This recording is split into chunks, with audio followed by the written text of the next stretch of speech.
Hello and welcome to Off My Shelves, and this is feels weird standing up in these videos, I'll be honest. Shelf tour, let's get into it. I think it's around about a year, maybe slightly less, that we did the last shelf tour on the video, the first and only one, and so I thought I'd do an updated one because a lot has been added, a lot has been changed, a lot has been sold or given away or anything like that. So yeah, this is an updated shelf tour. And so I'm going to start with this shelf behind me because that's the bulk of the books really. And also looking at the artwork on top because one of my subscribers wanted to find out and get a closer look at some of this artwork, mainly the Hellboy one I think. But yeah, so we'll start with the top of the K-Lat shelves. At the top we've got two prints by Lawrence Campbell of Hellboy. One is of Hellboy injured with his right hand of doom severed, and the other is a bit of a homage to a Kirby picture that was of the Thing, if I remember correctly, but instead of saying this man, this monster, it says this boy, this monster, and it's lush. On the other side we've got a signed and sketched bookplate that came from my Usagi Yojimbo Grass Cutter Artist Select IDW print, and I got that when I picked up the grass cutter that you'll see in a bit now from New York Comic Con online. There's also a Sean Phillips print in the back of the first edition of Criminal, the new reprinted edition, so it's a nice kind of virgin cover spread of that volume 1 of the deluxe edition, and it's signed and it's stunning really. I picked that up from his website. All of the Funko Pops you see are my daughter's. I got no claim over any of them. My daughter's really passionate about collecting Funko Pops, and so there they are, but they are all hers. I quite like the All Might one and the Toga one, they're pretty cool. Behind the Funko Pops are some manga box sets. They're purely and simply because I haven't got shelf space for them elsewhere. One is the Demon Slayer box set containing volumes 1 to 23 of Demon Slayer. The other is a box set of Death Note containing volumes 1 to 12 and then an extra 13th book with a little printed handout thing as well. I don't know, I haven't looked through the extras. Then we get on to the bulk of the books. So at the start of the shelf we go through the Absolute editions. So starting from over this side we've got Absolute Kingdom Come, Absolute Swamp Thing by Alan Moore, Steve Bissett, John Topleven, all of the general crowd that is there for this monumental Swamp Thing saga, and they are volumes 1, 2 and 3. Absolute Fourth World by Jack Kirby, volumes 1 and 2. Then Absolute Batman Year 1. Then Absolute Killing Joke, Absolute Batman, Long Halloween, Dark Victory and Haunted Night by Jeff Loeb and Tim Sale. Then we got some Morrison Absolutes, Absolute Batman and Robin, Batman Reborn, Absolute Batman Incorporated. Now I sold on, since the last video, my Batman omnibuses, Batman Grant Morrison omnibuses, and I did that because I didn't like the mapping of the omnibuses, and there were certain story arcs in there that weren't my favourite, and my, you know, I weren't going to reread them all as a collective 3, so I decided to get rid of them and then refine it back down to the storylines in that run that I loved, namely Batman and Robin and Absolute Batman Incorporated. Those two were the strongest runs out of Morrison's entire run, I thought anyway. Then Absolute Black Mirror by Jock Scott Snyder and Francisco Francavilla. More Grant Morrison with Absolute All-Star Superman. I'm only putting Absolute to the start of everything because it's written at the start of everything. I'm not obsessed with saying the word, I promise. I'll stop saying it from now on. Watchmen. See, it doesn't sound right. Absolute Watchmen by, you know, Absolute V for Vendetta. Again, you probably know who done that. Then the League of Extraordinary Gentlemen, the Absolute Edition, volumes 1 and 2. They contain one volume of the story of League of Extraordinary Gentlemen, but then they've got a chunky book that's all the scripts and a lot of other extra stuff. So they're a really nice collection, and they're really well done underneath as well. They got this kind of faux leather finish under the dust jackets. They're lovely editions if you can pick them up, but they are getting a little pricey nowadays. I managed to pick them up just before they got ridiculously pricey, to be fair, or it seems that way. Then Absolute Ronin by Frank Miller, Absolute Superman for Tomorrow by Brian Azzarello and Jim Lee, Absolute Flashpoint by Jeff Johns and Andy Kubert. Then Darwin Cook's Absolute New Frontier. Then we go for George Perez's Absolute Wonder Woman Gods and Mortals. Then some more Wonder Woman, Absolute Wonder Woman by Brian Azzarello and Cliff Chang, Volume 1 and 2. Then Absolute Authority, Volumes 1 and 2. Then Absolute Planetary. And then finally Absolute Day Tripper. And that is the Absolutes done. So I can stop saying the word absolute now. Following them is the Sandman, the Deluxe Editions, Volume 1, 2, 3, 4 and 5. Then With Death, the Deluxe Edition. Now, I picked these up because people kept badgering me to reread Sandman, to give it another try. Because I'd read the first trade paperback of Sandman. I didn't much like it, to be fair. It was okay. But then I did give in and I picked up Volume 1 of the Deluxe Editions because they were all really cheap, in fairness, for the amount of content that's in them. And yeah, so I picked up Volume 1 and then read that in one sitting, and I really enjoyed it. I think with the problem I had with Volume 1 is the story arc in it wasn't really as engaging as obviously the second volume and so on and so forth. So when you shove the first volume and the second volume together in one nice package, I seemingly enjoyed it more. So then gradually I picked up Volume 2, 3, 4 and 5. And I'm going to do a reread of them all together fairly soon. Then I picked up Death, the Deluxe Edition, the other day. There is some double dipping, not a great deal, but I picked that up just because it was there and it was really cheap. I think I only paid about £13 for it, if that. Then some DC omnibuses. Why the Last Man by Brian K. Vaughan and Pierre Guerra. Then Hellblazer by Garth Ennis. I picked that up really cheaply. I read a lot of that run, a lot of the Garth Ennis issues digitally, because I was kind of on the fence about Hellblazer. I'd like some story arcs, I didn't like others, but then the more and more I read of Garth Ennis' run, the more I really enjoyed the character. So I grabbed that and I'm really looking forward to cracking that plastic open and reading that. Then Super Sons Omnibus by Peter J. Tomasi and Jorge Jimenez, I think. And Gotham Central, which I only picked up the other day, by Brubaker, Greg Rucka, Michael Lark and others. I give my trade paperbacks that we heard in the last video on to a friend, and yeah, hopefully they'll get a nice lot of usage out of them. Then into the deluxe size editions for the DC, we've got The Dark Knight Returns, the Frank Miller Dark Knight Returns, and I've got this edition of it, which is, I was lucky it was a cheap book. Anyway, I got this edition of it, and I got this and not the Absolute because the Absolute contained the follow-up, Dark Knight Strikes Again, and I really dislike that storyline, if I'm honest, but I love this storyline massively, and this was a nice package. I thought. They are deluxe size and they mirror the 4 individual issues that originally came out, just in hardback version with the deluxe format size and a nice slipcase, so a really nice package.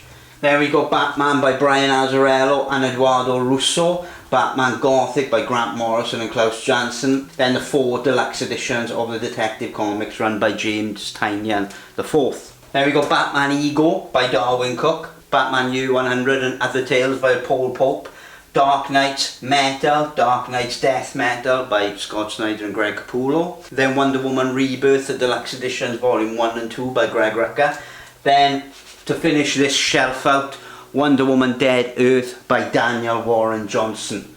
This is exhausted already, by the way. Either way, the last deluxe edition from DC is Superman Secret Identity by Kurt Busiek and Stuart Immonen.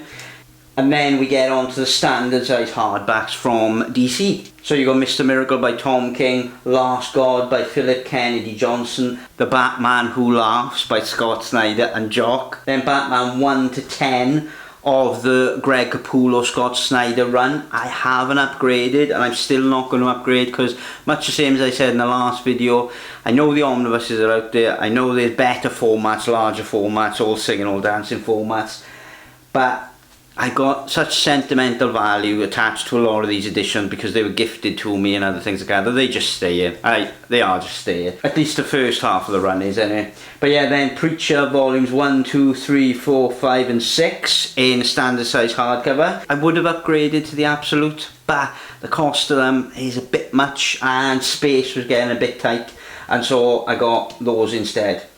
Then on to Dark Horse. Oh, and I should say I've overlooked that totally. The organisation wise of these shelves kind of goes in publisher and then in format from largest to smallest. Now there is obvious exceptions to that, as you'll see going along. Sometimes I put series together or authors together or other things like that, but normally they are going publisher and then size from largest to smallest within that publisher wherever possible. So Dark Horse, Neil Gaiman's American Gods. That's a fabulous edition.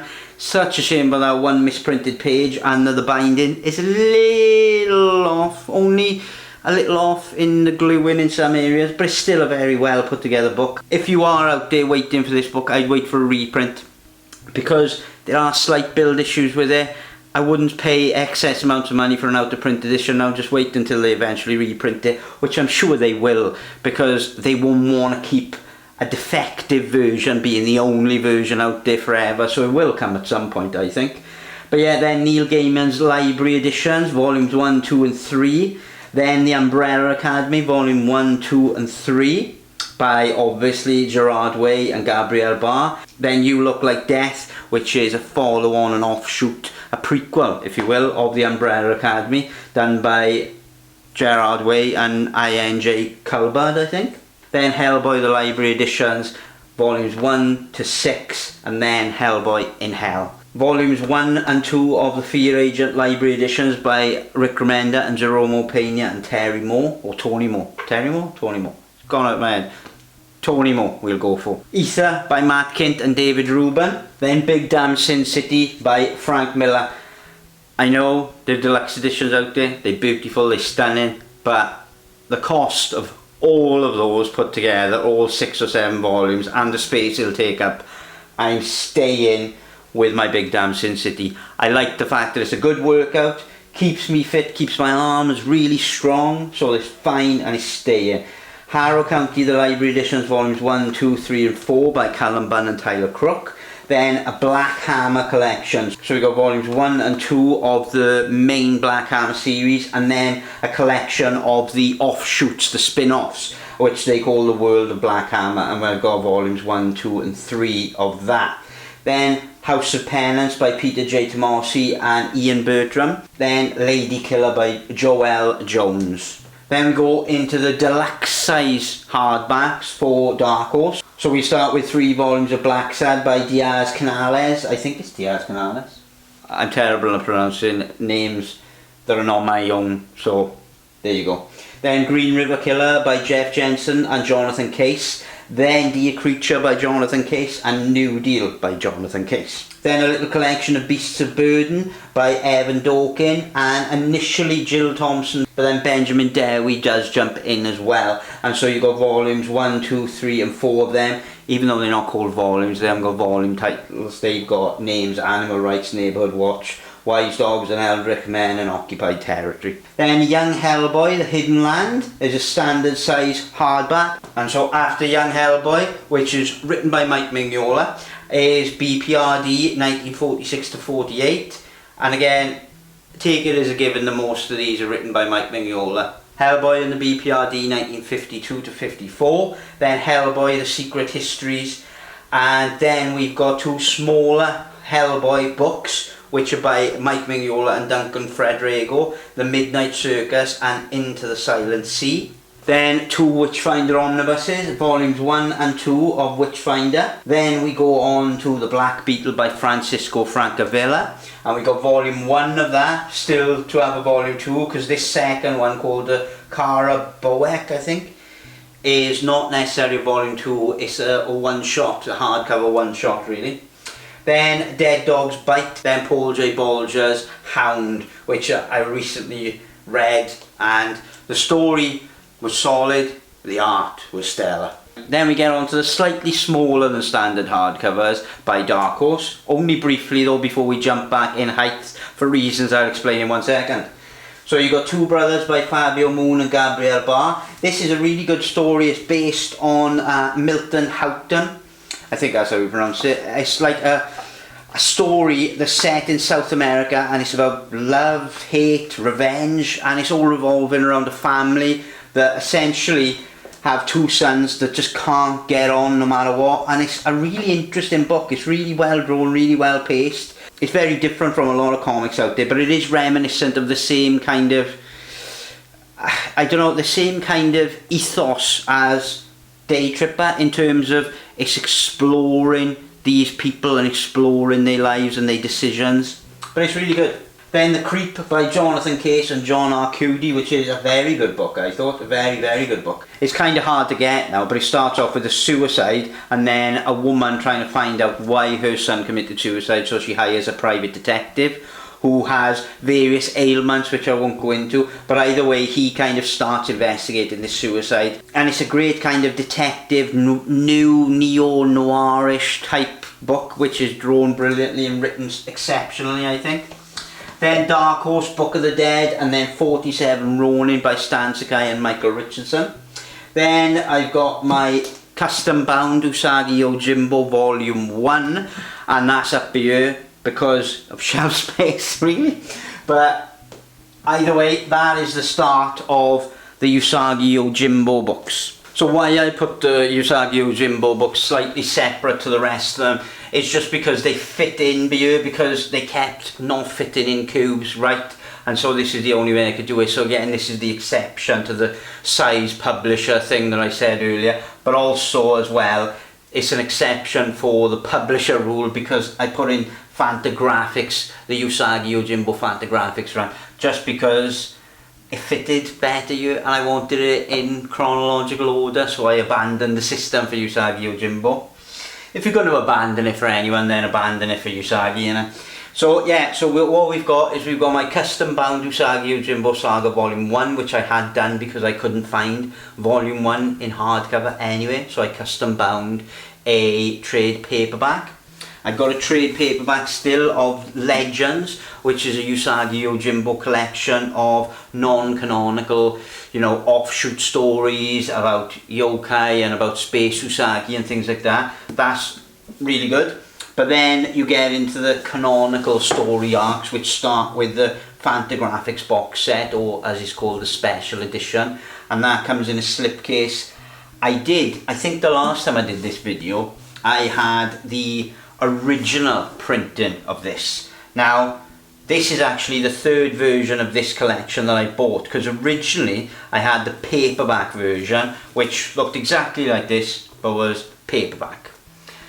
I really liked the covers, read that from cover to cover, and then I saw for really cheap online a hardback edition of the first print which had a different cover and a blue aesthetic, different slipcase. The only thing that was the same really on the slipcase is this side bit of writing really. So I picked that up and then sold my trade paperbacks on. But then they brought this out and I thought, oh, I'll just grab that. So I sold on my hardback collection and then just bought this because ultimately I really like the cover design on this edition way more. And so yeah, there you go. So you've got that there, and then the hardback collection of Usagi Yojimbo selection. I got a second print of Volume 1, which I'm yet to even open because I read my custom bound. I don't even know why I got it. I think I got it just because it completes the set in some warped way, and I had it for really cheap, to be fair. And so yeah, then you got volumes 1, 2, 3, 4, 5, 6, 7, 8 and 9 of the Usagi Yojimbo Saga by Dark Horse. Then you've got IDW starting then, and we've got a Teenage Mutant Ninja Turtles Usagi Yojimbo crossover in hardback, and then my custom bound hardback edition of the first run really, up to, I think I went up to about issue, what was it, issue like 19 maybe? No, I wrote it on the back actually, yeah, 19. So this is issues 1 to 19 plus free comic book day, Usagi Yojimbo custom bound, and yeah, I did do a video on that on the channel. I'll put a link in the description below so you can see the process of all that. But yeah, so IDW starts there, and again, the size rule changes slightly here because I wanted to put that next to Usagi. So we go back to the size rule now. The Teenage Mutant Ninja Turtles Ultimate Collections, obviously by Kevin Eastman and Peter Laird, volumes 1, 2, 3, 4, 5 and 6. Beautiful comics, I think. I love those editions. Then the IDW collections, and I got volumes 1 to 13 of those. And that basically takes in the Tom Waltz, Kevin Eastman arc that starts in volume 1 and finishes in 13 before he restarts again with, I think, Sophie Campbell. and she goes off and reinvents them in her own way, but I haven't jumped on any further volumes, and I'm unlikely to. I think I'll just stick with the 13 because otherwise they'll keep going on forever. Then Lock and Key the Master Editions, volumes 1, 2 and 3, and then Lock and Key the Golden Age standard edition hardback. Annoying standard edition. Why they didn't make this a full deluxe edition size, I have no idea. And they went to a lot of trouble making it. They got good binding, they got ribbon bookmark, lovely cover design, but then they wanted to annoy me by making it standard so it doesn't size wise fit the set. Annoying, but it is what it is. I really don't mind things mismatching size wise. I just really wanted the art to be a bit bigger more than anything. Any extra bit of artwork is good. Then you get 2 standard size hardbacks of Thor God of Thunder, the Jason Aaron run. I enjoyed those opening 2 volumes of Jason Aaron's Thor run more than anything else. I read a lot of it, and I sold on War of the Realms, which I had not long ago, and a few other editions that connected to this Thor God of Thunder run. I'm not going to upgrade to the omnibus because again there'll be 2 or 3 or even 4 omnibuses to get the entire run, and to be fair I really just want this first story arc. The God Butcher story arc is so good and it's all I need. And so then we start with the omnibuses, and I should say they because they didn't fit anywhere else, so they're out of size order. So then we've got the Marvel omnibuses kicking in for a bit, and we've got Daredevil by Frank Miller and Klaus Janson, and then The Companion by David Mazzucchelli, John Romita Jr., all that. Then New X-Men by Grant Morrison and Frank Quietly and a few others. Then Hawkeye by Matt Fraction and David Aja. Then The Ultimates by Mark Miller and Brian Hitch. Ultimate Spider-Man Volume 1 by Brian Michael Bendis and Mark Bagley. Miles Morales, The Ultimate Spider-Man by Brian Michael Bendis again. And then Spider-Man Miles Morales, which is the follow-on omnibus to the aforementioned omnibus that is entitled Miles Morales, The Ultimate Spider-Man. They like to confuse me. Then The Untold Tales of Spider-Man by Kurt Busiek and Pat Olef. Then the start of a little collection of Captain America omnibuses by Ed Brubaker. So you got the first one, Captain America, then the death of Captain America, then Captain America Lived. Then we kick into the oversized hardcover section. And so it starts off with Thanos by Donny Cates, Marvels by Kurt Busiek and Alex Ross, Avengers by Jonathan Hickman, and all of the ones I'm about to mention basically are the Avengers run by Hickman from start to finish. All of this, apart from Secret Wars, are contained in the omnibuses volumes 1 and 2. So you've got Avengers volume 1, New Avengers volume 1, Infinity, Avengers volume 3, New Avengers volume 2, Time Runs Out Avengers, and that is the end of what's collected in the omnibuses. And the reason why these are missing some numbers is because they contained in this Infinity hardback more than anything. Secret Wars by Hickman and Isad Rubeck. Then Daredevil by Mark Waid, Chris Samney, Marcus Martin, all of those guys. Volumes 1, 2, 3, 4 and 5. And so, Image Comics starts more or less. But we have got the Icon imprint briefly, which was a Marvel imprint, because Criminal by Ed Brubaker and Sean Phillips was printed by them in deluxe hardback form first. And so I got volumes 1 and 2 of them. Then volume 3 of the Image Criminal deluxe editions. I didn't really want to upgrade at all. I know that some people probably drive them mad without the matching spines and stuff like that, but I really liked the original Icon prints, and I'm quite happy with them. Then Criminal Cruel Summer. I'm adding Criminal to the title because it needs to be, because it is a Criminal Deluxe Edition by Ed Brubaker and Sean Phillips. Then Kill or Be Killed by the same team. Fade Out by the same team. And then Paper Girls by Cliff Chang and Brian K. Vaughan, volumes 1, 2 and 3. But then Black Magic by Greg Rucka and Nicholas Scott. This is a brilliant book, and I can't wait for them to continue on with this run because I really enjoyed this a lot. I mean, you know, witches and cops and loads of interesting stuff going on. Really well drawn and really well written, and I can't wait for more of it to come out. Then Middle West by Scotty Young and Jorge Corona. Then more Scotty Young, I Hate Fairylands volume 1 and 2. Then Saga volume 1, 2 and 3 by Fiona Staples and Brian K. Vaughan. Then volumes 1 to 10 of the deluxe editions of The Walking Dead by Robert Kirkman, Charlie Allard, and obviously Tony Moore. Let's check if I was right earlier when I said Tony Moore. Tony Moore, yes, I was right. Thank goodness for that. Then Little Bird by Ian Bertram, and I always forget his name, the author. Darcy Van Polgeist, or Geist. And yeah, that's a great book. And I think they're making the follow-up and the sequel to that at the moment. Then Gideon Falls by Jeff Lemire and Andrea Sorrentino, Volume 1. Then We Stand Guard by Brian K. Vaughan again. And Private Eye by Brian K. Vaughan and Marcus Martin. And this is a great book. I love this. I saw a friend of mine on Instagram, Dino, buying this the other day, and every time I see it, and every time I see other people reading it, I always want to read it myself. It's a great futuristic detective drama thriller, and yeah, really good. Then you got standard size hardbacks from Image, Pulp by Ed Brubaker and Sean Phillips, then Reckless, Volumes 1, 2 and 3, or so-called Reckless, Friend of the Devil, Destroy All Monsters.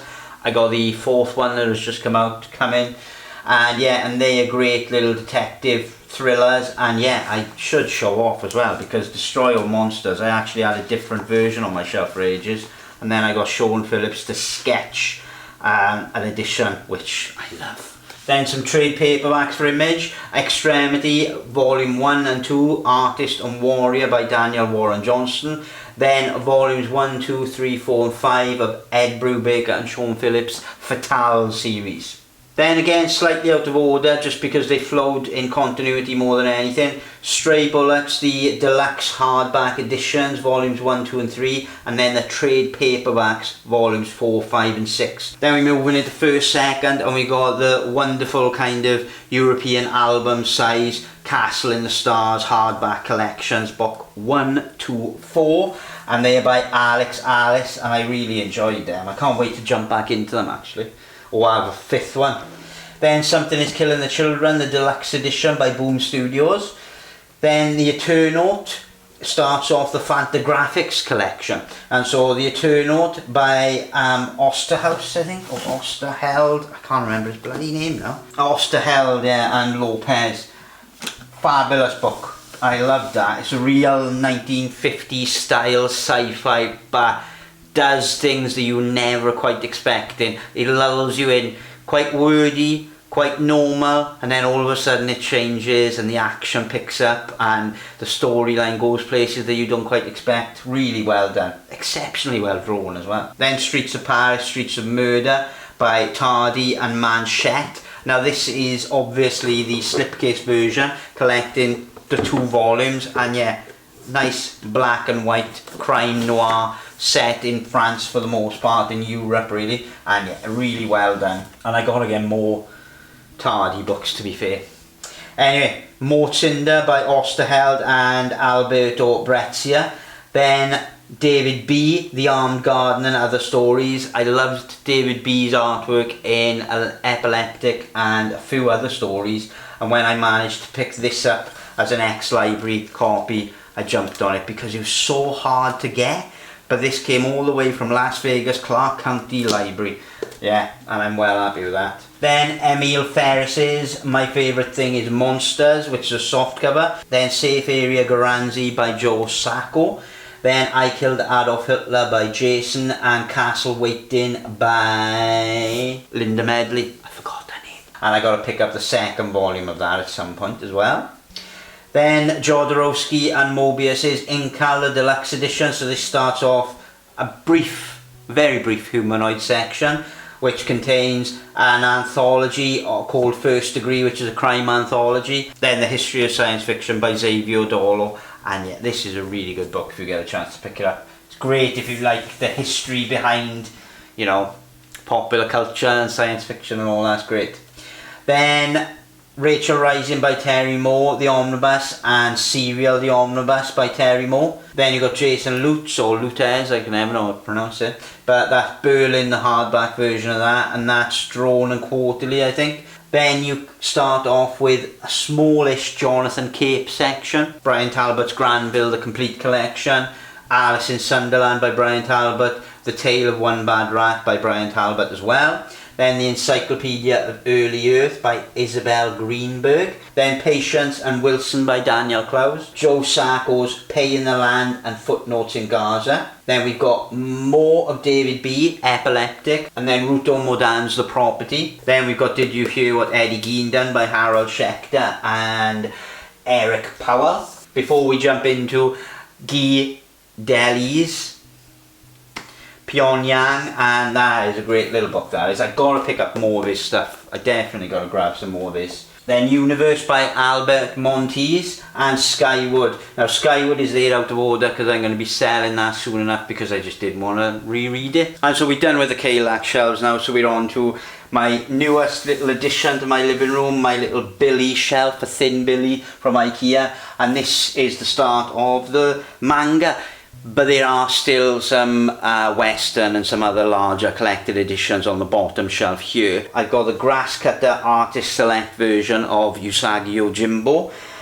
Fabulous book, tried my hardest to get that. One of the most expensive books I got, but certainly one of the hardest books to get in this country. And I was so glad when New York Comic Con at home in 2020 did this offer where they reduced postage shipping to very low, and it was affordable to me, so thankfully that's there.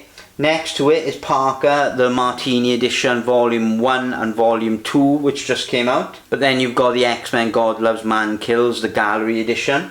Then you've got volumes 1, 2 and 3, the Treasury editions of X-Men Grand Designs by Ed Pisco. And then right next to that you've got the slipcase editions of volumes 1 to 4 of Hip Hop Family Tree by Ed Pisco. On the shelf next to that as well is Nausicaa, the Valley of the Wind box set, volume 1 and 2.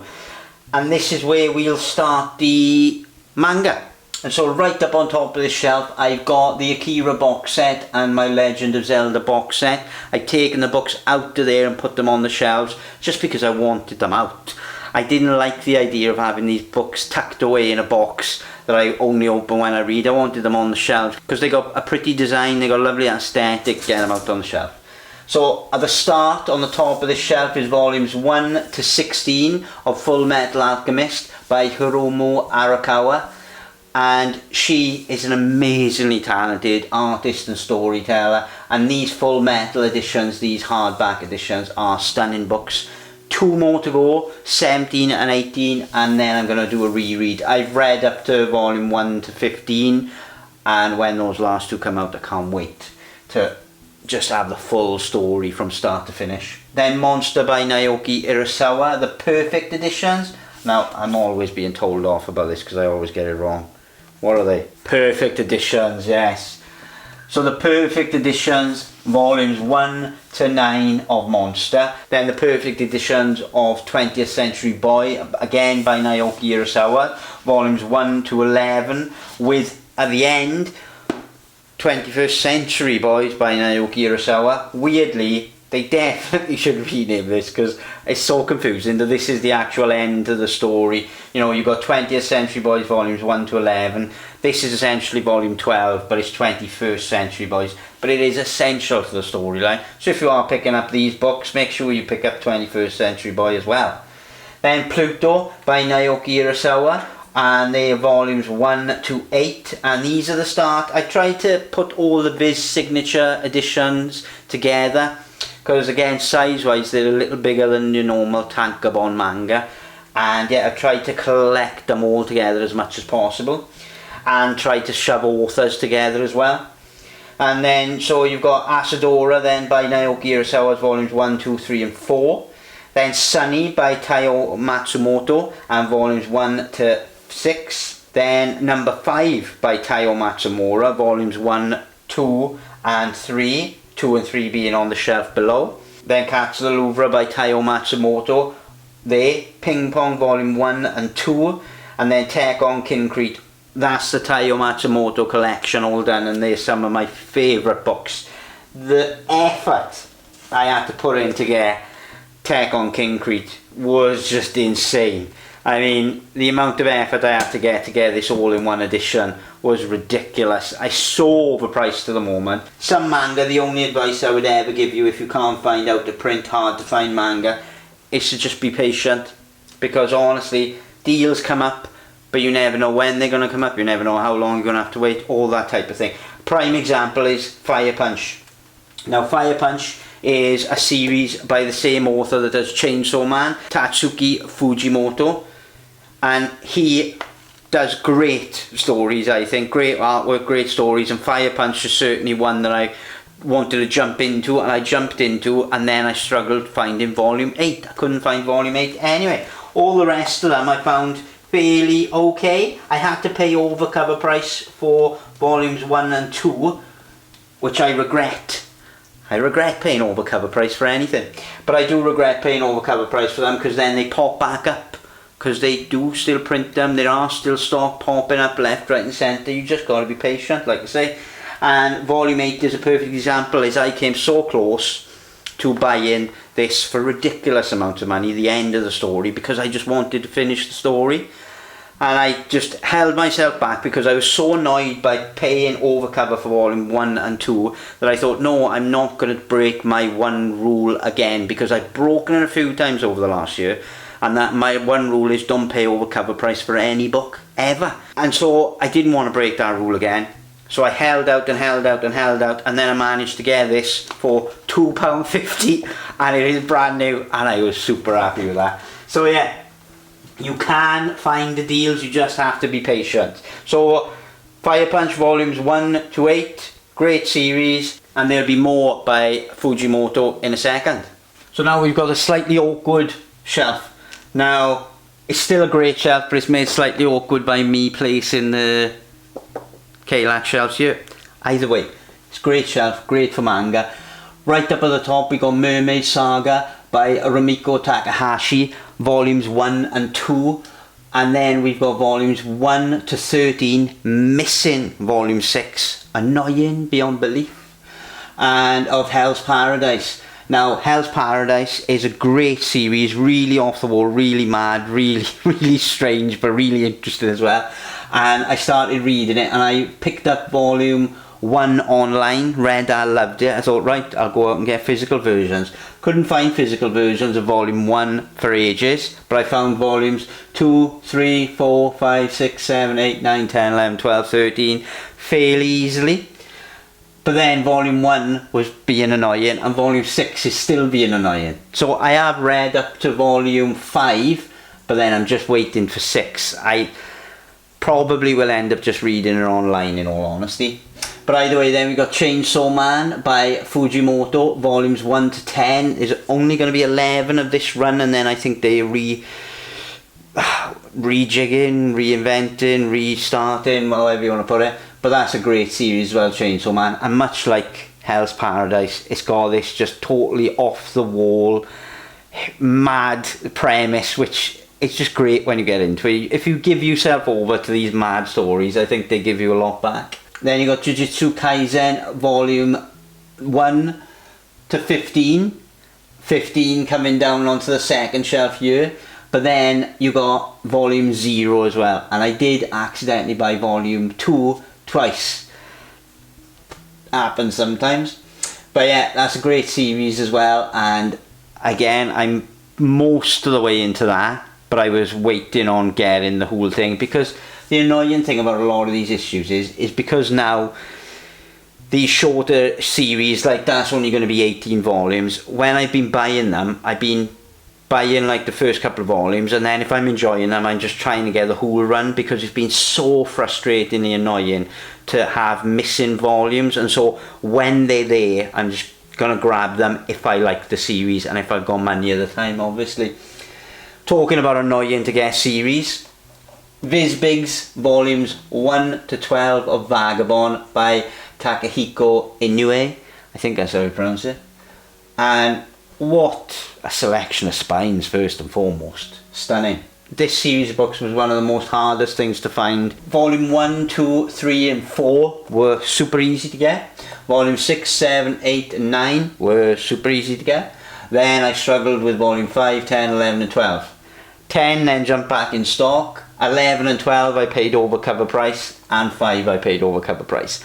At the same time that I did that was around the same time as I did the Fire Punch And that's when I said to myself, no, I'm stopping it. And the same thing happened a few weeks later. Well, actually, about a month or two later, volume 5 came back in stock. Then volumes 11 and 12 came back in stock, and 10. They were all restocked. So if I was patient, I could have saved money. I didn't pay massively over cover, don't get me wrong. I only paid about £5 or £10 over cover. You know, I didn't pay like double price or anything. But it still breaks that rule that I set for myself, which annoys me. Then you've got the Viz Big editions of Dragon Ball by Akira Toriyama. Then the books from the Legend of Zelda box set. So the legendary editions of the Zelda manga, collecting Ocarina of Time, Majora's Mask and A Link to the Past. Oracle of Seasons, Oracle of Ages, the Minish Cap, the Phantom Hourglass and Four Swords. Great art, and amazing how the artistic team behind it, I think it's 2 women who go under the pseudonym of Akira Himikawa. Who knows if I'm pronouncing that right. By the way, I think it's 2 sisters or 2 friends, and they do such amazing work by reinventing and rejigging and restyling the artwork to suit the game. And not like recreating the artwork that was in the game, but giving it its own stylistic feel in each volume. So every volume really is art is slightly different, and the way the story is presented is slightly different. They're really good. Then Alice in Borderland Volume 1 by Haro Aso. Then the stunning Attack on Titan box sets. So it takes in the Tankobon editions volumes 1 right up to 28, with space on the shelf for the final box set, which is hopefully coming out later on in 2022. Then the Vinland Saga by Makoto Ikimara, volumes 1 to 12 in the hardback editions. Excellent manga. One of the best, if not the best manga that I've ever read, and I will continue to reread it. I think I've already reread that twice, and yeah, it's just stunning. I'm talking about a manga that I've reread lots. The box set edition, so these come from the Akira 35th anniversary box set, volumes 1 to 6 of Akira by Kachihiro Otomo. Amazing books, can't say more good things about them. And on to the final mini shelf. So yeah, the final shelf I've had to re-record because I realised my head was well out the shot. So this is me re-recording it quick, and it's annoying when you have to re-record stuff, it really is. But this is the last little shelf. Now this is basically for Oni Press and Archaea Press and a few others really. So starting off over here with 2 Dark Horse mangas, Omnibuses volumes 1 and 2 of Planetes by Makoto Ikimara, same author as the Vinland Saga. Then Oni Press, which is comprising of only a few books, but some of the best in fairness. Scott Pilgrim, the colour hardback editions, volumes 1 to 6. Then Petrograd by Philip Galat and Tyler Crook, the hardback edition of that. Then Upgrade Soul by Ezra Clayton Daniels, fabulous book, I love that a lot. Then we go on to the Archaea Press, which is Rust, volumes 1, 2, 3 and 4. Now, I haven't read these yet. These were a recent purchase, these were, and yeah, I'm looking forward to jumping into them because I have read bits of them online. I know they're for kind of young adults and all that, but I'm eager to jump into them and see what the fuss is about. And yeah, then Kurt Vonnegut's Slaughterhouse 5 by Ryan North and Albert Montes. Then the Self-Made Hero section slightly. Best of Enemies by David B. and Jean-Pierre Fellou, volumes 1, 2 and 3. Brian Lee O'Malley Seconds. The Man Who Laughs by Victor Hugo, and then adapted. I always forget who it's adapted by. David Hine and Mark Strafford, and that's a great little book that is. It's an old Victor Hugo book adapted for a graphic novel, Victor Hugo being the guy who wrote Les Miserables. Then Box Brown's Tetris, Box Brown's Cannabis and American History, and then First Second, Box Brown, Andre the Giant. They're obviously just to keep the Box Brown together. This last shelf has got Adrian Tomini, Loneliness of the Long Distance Cartoonist, From Hell, Alan Moore and Eddie Campbell. Then The Art of Charlie Chan Hock Choi by Sunny Liu. Then the box set version of Mouse by Art Spiegelman. Then WYSIWYG by Ed Pisco. The Underwater Welder by Jeff Lemire. And that is basically the utter end. They are just squeezed there because there's no room for them there. I consider them the last shelf All of these other books here that you see have been given to me as gifts, or I've just been picked up second hand along the way, that type of thing, and I haven't really figured out if I'm keeping them, if I'm putting them on the shelf, where they're going to go, all that type of thing really. But yeah, that's that. Honestly, I lose my voice every time I do these things, but I hope you've enjoyed having a look around the collection that I've got going on here. And yeah, thank you very much for watching, and I will catch you on the next one.